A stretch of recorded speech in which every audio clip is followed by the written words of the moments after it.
हटाओ इसको, रेल मंत्री का बंगला खाली कराओ। अगर हमारी सेना को ये सुविधा नहीं दे पाएगा तो बंद करो इसको। जो भी सारी सरकारी सुविधाएं मिल रही हैं हटाओ इसको। बार बार कहीं पे ट्रेन हादसे हो रहे हैं, कहीं पे लोग मर जा रहे हैं, कहीं पे ट्रेन एक दूसरे की ट्रेनें ऊपर चढ़ जा रही है। और हद हो गई आज तो।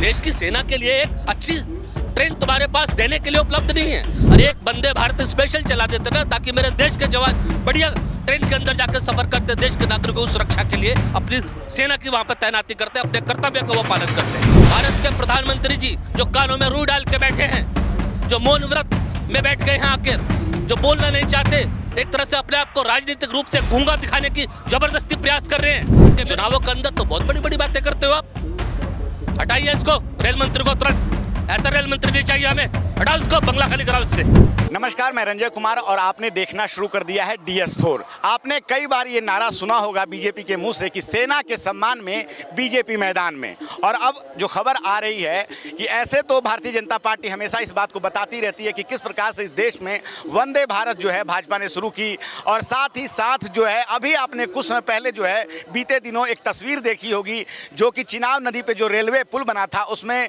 जो है प्रधानमंत्री मोदी तिरंगा लेकर जो है वो कैमरे के सामने थे और बता रहे थे कि किस प्रकार से देश में रेल सेवा जो है और ज़्यादा विकसित हो गई है। लेकिन खबर यह है कि अमरनाथ यात्रा के लिए जो सेना के लोग सुरक्षा के लिए जा रहे थे, 1200 जवानों को एक ऐसी ट्रेन में भेजा गया जो कि बिल्कुल ही बेकार थी। न सीटें ठीक थी, ना ही उसकी खिड़कियां ठीक थी और बहुत ही जर्जर अवस्था में वो ट्रेन थी। इस बात को लेकर अब ट्विटर पे लोग सवाल उठा रहे हैं। बहुत सारे लोग हैं, उनसे बात करते हैं कि वो क्या सोचते हैं इस खबर पे। चौहान साहब क्या कहना चाहेंगे? एक तरफ तो प्रधानमंत्री नरेंद्र मोदी जो खुद जो है 8000 की प्लेन पे चलते हैं, ठीक है, लेकिन दूसरी तरफ सेना को जो ट्रेन दी गई है, किस प्रकार से उसमें जर्जर व्यवस्था थी, उसको लेकर अब सवाल उठा रहे हैं।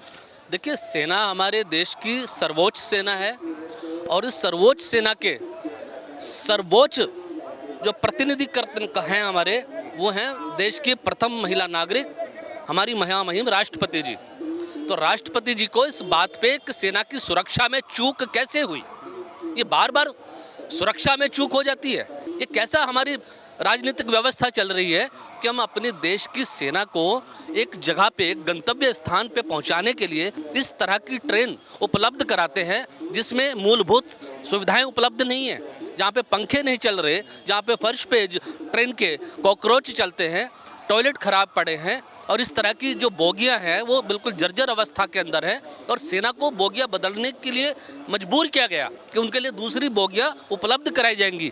तो ये राजनीति का स्वरूप भारत में 2014 के बाद प्रथम समय हमें देखने को मिल रहा है। और ये वो हैं जो विश्वगुरु कहते हैं, जो अपने आप को स्वयंभू विश्वगुरु कहते हैं, माननीय नरेंद्र मोदी जी। माननीय नरेंद्र मोदी जी सिर्फ झूठे सपने बेचकर कि देश को विकसित बना दूंगा। अरे देश को विकसित तो आप बाद में बनाना, पहले हमारी देश की सेना के लिए एक अच्छी ट्रेन का वहाँ पर आपको जो है उनको उपलब्ध करानी चाहिए थी। देश के अंदर गुजरात में वंदे भारत घूम रही है, चिनाब के अंदर हमने ट्रेन की व्यवस्था कर दी, चिनाब पे हमने पुल बना दिया, हमने ये कर दिया, हमने फलाना कर दिया, हमने दिमाग कर दिया।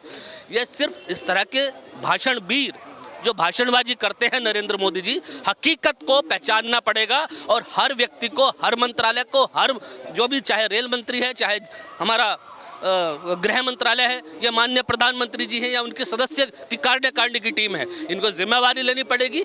जिस तरह से देश की राजनीतिक व्यवस्था जर्जर अवस्था में पहुंच चुकी है, ये ज़रूरत है कि देश के लोग, ट्विटर पे जो लोग बैठते हैं ट्विटर पॉलिटिक्स कर रहे हैं, और ज़रूरत है कि वो सीधे प्रधानमंत्री को पत्र लिखे, एक पोस्ट कार्ड उनको भेजे, एक पोस्ट कार्ड माननीय महामहिम राष्ट्रपति जी को भेजे, मैं खुद भेजूंगा अपने नाम से। ये कैसी व्यवस्था है देश के अंदर? चौहान साहब, यहाँ एक सवाल उठता है कि जब नेता लोग फर्स्ट AC में यात्रा करते हैं, उनको इस तरह की सुविधा दी जाती है, और जब देश में वंदे भारत ट्रेन है, कई राजधानी ट्रेन है, आखिर सेना को उस तरह की ट्रेन क्यों नहीं उपलब्ध करवाई गई? बिल्कुल बंद करो इसको, बंद करो, हटाओ इसको, रेल मंत्री का बंगला खाली कराओ। अगर हमारी सेना को ये सुविधा नहीं दे पाएगा तो बंद करो इसको। जो भी सारी सरकारी सुविधाएं मिल रही हैं हटाओ इसको। बार बार कहीं पे ट्रेन हादसे हो रहे हैं, कहीं पे लोग मर जा रहे हैं, कहीं पे ट्रेन एक दूसरे की ट्रेनें ऊपर चढ़ जा रही है। और हद हो गई आज तो। देश की सेना के लिए एक अच्छी ट्रेन तुम्हारे पास देने के लिए उपलब्ध नहीं है। और एक वंदे भारत स्पेशल चला देते ना, ताकि मेरे देश के जवान बढ़िया ट्रेन के अंदर जाकर सफर करते, देश के नागरिकों की सुरक्षा के लिए अपनी सेना की वहां पर तैनाती करते, अपने कर्तव्य का वो पालन करते। मुझे दुख है इस बात का कहते हुए, और मैं बात करना चाहता हूं, आपका चैनल बहुत बड़ा चैनल है, और मेरी ये आवाज भारत के प्रधानमंत्री जी जो कानों में रूई डाल के बैठे हैं, जो मौन व्रत में बैठ गए हैं आखिर, जो बोलना नहीं चाहते, एक तरह से अपने आप को राजनीतिक रूप से गूंगा दिखाने की जबरदस्ती प्रयास कर रहे हैं। चुनावों के अंदर तो बहुत बड़ी बड़ी बातें करते हो आप। हटाइए इसको, रेल मंत्री को तुरंत, ऐसा रेल मंत्री नहीं चाहिए हमें, हटाओ इसको, बंगला खाली कराओ इससे। कांग्रेस अध्यक्ष जो हैं खड़गे साहब, उन्होंने एक बात कही है कि मैं पिछले 65 सालों से राजनीति में हूं, लेकिन ऐसा झूठा प्रधानमंत्री मैंने नहीं देखा है। चिनाब रेलवे पुल, जो चिनाब नदी पर जो रेलवे पुल बना है, उसको लेके उन्होंने जो है ट्विटर पे एक पोस्ट शेयर किया है और बताया है कि किस प्रकार से 1995 में जब पीएम नरसिम्हा राव हुआ करते थे तब ये काम शुरू हुआ। उसके बाद वाजपेयी जी और उसके बाद जो है प्रधानमंत्री मनमोहन सिंह ने भी काम किया, लेकिन जो है मोदी जी सिर्फ जो है अपना नाम ले रहे हैं। देखिए, बात नाम की नहीं है, बात यह है कि जो हमारी पूर्ववर्ती सरकारें रही हैं, चाहे वो कांग्रेस पार्टी की सरकार रही हो, चाहे वो गठबंधन की सरकारें रही हो, वो बड़े दूरदर्शी नेता थे। वो ऐसे हमारे इंजीनियर्स और ऐसी इंजीनियरिंग को हमेशा उन्होंने आगे बढ़ावा दिया, उनको प्रभावित किया कि देश के आने वाले समय के लिए हमें किस तरह से पुलों का निर्माण करना है, पुलियों का निर्माण करना है, किस तरह से देश के लिए हमने एक नहर की व्यवस्था करनी है। तो वो जो राजनीति जो होती थी, जो कांग्रेस के टाइम पे थी, जो जनता के प्रति समर्पित राजनीति करती थी, वो आज कहीं ना कहीं पे भ्रमित हो गई है। मोदी जी के आने के बाद सिर्फ पोस्टरबाजी, फोटोबाजी, बस यही चल रही है। देखिए, मोदी जी ने सिर्फ अपना एक फीता काट दिया कि चिनाब नदी के ऊपर जो हमने पुल बनाया है वो मोदी जी के कार्यकाल की एक बहुत बड़ी उपलब्धि है। लेकिन मैं ये पूछना चाह रहा हूँ, मैं माननीय प्रधानमंत्री जी से ये पूछना चाह रहा हूँ कि जब आप भारत का तिरंगा लेकर सड़क पे लहराते हुए उसको चल रहे थे, तो मेरा भी एक अभिमान था, मुझे बहुत अच्छा लग रहा था कि मेरे देश का तिरंगा प्रधानमंत्री के हाथ में है। लेकिन वो इंजीनियर प्रधानमंत्री के साथ में तिरंगा लहराते हुए क्यों नहीं नजर आए? वो साइंटिस्ट प्रधानमंत्री जी के साथ में तिरंगा लहराते हुए नजर क्यों नहीं आए? तो प्रधानमंत्री जी सारी चीज़ों को दरकिनार करके सिर्फ अपनी फोटोबाजी चमकाना चाहते हैं। वो अपनी एक तरह से जो प्रमोशन है, वो प्रमोशन के भूखे हैं। माननीय प्रधानमंत्री जी अभी आप कह रहे थे कि प्रधानमंत्री जो हैं इनके पास कोई दूरदर्शिता नहीं है। 2047 का प्लान लेके चल रहे हैं प्रधानमंत्री मोदी जी, और किस प्रकार से 5 ट्रिलियन की अर्थव्यवस्था को बनाना है भारत को, और आप इस तरह की बात कर रहे हैं, क्या कहेंगे आप?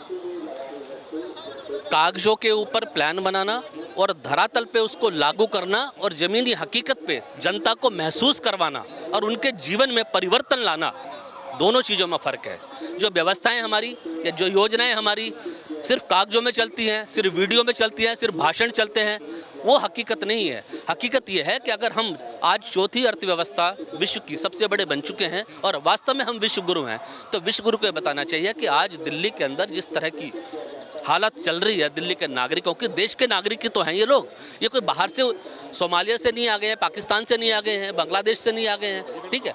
तो इस तरह से जिस तरह से देश को में लोगों के घरों को उजाड़ने की जो एक कुप्रथा का चलन मोदी जी के आने के बाद राजनीति में शुरू हुआ है, तो क्या हम इसको माने कि ये आने वाले समय के भारत के विकसित होने की तस्वीर है? मुझे तो नहीं लगता। तस्वीर क्या होती है? सरकार का काम क्या होता है? सरकार का काम होता है लोगों को रोजगार देना, उनको व्यापार देना, उनको व्यापार को बढ़ावा देना, उनको नौकरियां देना।